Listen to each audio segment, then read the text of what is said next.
I just received this parcel from a company called Jemdo. They didn't sponsor this video, they just sent me this to try out and for me to create this video. They did ask though that I share their links in the comments below, so check them out if you are interested. In the box were two things. The first is a JoyCon grip adapter with a USB-C charging port. It has a V-shaped design, similar to some of the cheaper ones I've bought for the Switch 1, but this one feels much nicer. The build quality and overall feel are really good. The Joy-Cons magnet onto the grip nice and strong, and it feels really nice and sturdy. It also comes with a USB to USB-C cable. The Switch 1 Pro controllers I have bought also just came with a USB to USB-C, but you can use the Switch 1 or Switch 2 charging cables if you want to charge your Joy-Cons up, or really any other USB-C cable. I wanted to see if you could connect directly to the Switch 2 with a USB-C to USB-C cable. So this is just an iPhone cable, and it actually seems to charge the Joy-Cons up while you're playing, so that's really cool if you do need to do that. You can also see when it's charging, the lights come on. So technically you could use the spare USB-C port on the Switch 2 to charge the console itself if both the Switch and the Joy-Cons were low on battery. The Joy-Cons are wireless obviously, so you don't need to plug it in unless your Joy-Cons are running low.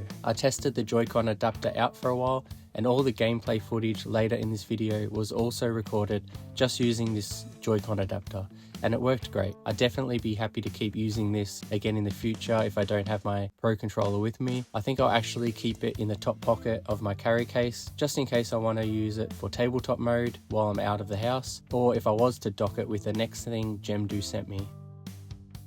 The next item is a video cable that lets you dock your Switch to a TV or a monitor. It's an all-in-one design that replaces both the HDMI cable and the original dock. All you need is this single cable. You just plug it straight into the Switch 2, into the TV, then connect your Switch 2 power cable into the back of the HDMI end. Now instead of carrying the whole dock, all you need is this cable and possibly a charger if you're going to play for longer. So like I said, I can now keep both this and the Joy-Con adapter in my carry case and easily connect onto a TV or a monitor anywhere without dragging a whole dock and controller around with me. Just for your info, you do need to plug it into the bottom USB port of the Switch 2. It won't work if you plug it into the top USB-C. Also, I know some people will mention those stories from the early Switch 1 days where third-party docks caused issues or bricked Switch 1s, and Nintendo are definitely funny about using different cables and docks with the Switch. Because of this, I don't really feel 100% comfortable to recommend this to others, but this one does seem great to me so far. I'm actually really excited to keep using this. I wish Nintendo had something like this to start with. I never liked the idea of the original dock, and it is quite an effort to unplug it all and take it with you. And I can't really fault this cable, it works perfectly in my experience. My whole time with the Switch 1, I dreamed of this setup. I've tried to record a bunch of footage of me using it so you can see how it works and what it looks like on a screen, and then you can decide for yourself. The convenience of this thing really stands out to me. The cable itself supports 4K at 144 Hz, HDR and 100 watt fast charging, obviously with a charging cable attached. I'm not sure of the exact output my Switch 2 is giving to my TV here. I don't really know how to check that, but I've just started playing No Man's Sky, so I tested that out and it looked awesome on my 4K TV. I actually had to pick up my daughter from 3-year-old kinder between recordings, so I got her to jump in for some split screen Mario Kart, and that also ran perfectly. Like I said, those old stories about the Switch 1 docks are really the only reason I wouldn't fully recommend it yet.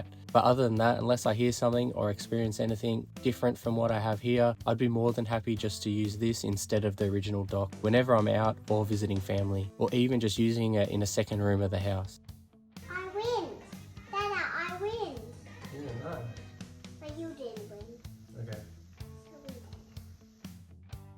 I'm personally keen to keep using it myself, and I'll let you know if I run into any issues, but for now, this is really great. What do you guys think? Would you trust a third-party dock for your Switch 2, or use that Joy-Con adapter like this and take it with you out of the house? I've also been told the dock cable works with Switch 1, phones, tablets, laptops, basically anything with a USB-C cable that you can connect to a screen. If you have any questions, drop them down below. I try to reply to every comment, or I'll even add more videos in the future if people want me to test things. And I hope to see you in the next video.